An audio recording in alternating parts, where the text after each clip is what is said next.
Ja, samo poslanstvo Zavoda Arheoalpe je v tem, da ne samo, da raziskujemo arheološko dediščino in dokumentiramo tudi ostalo kulturno dediščino, temveč da jo tudi interpretiramo, predstavljamo javnosti.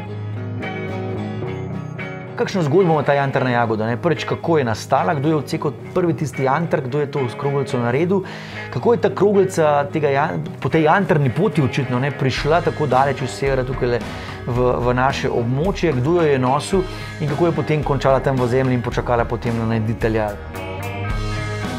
Ja, se nahajamo na arheološkem najdišču Ajdovski Gradec. To je najdišče, naselbina, ki je bila obljudena v starejši železni dobi, pa nekako do poznoantičnega časa. Obenem pa je Ajdovski Gradec znan tudi po Prešernovem krstu pri Savici.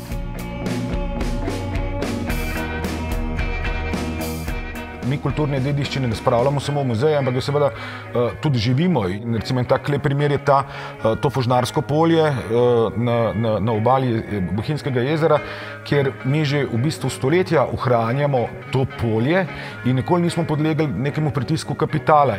In to je živeti kulturno dediščino.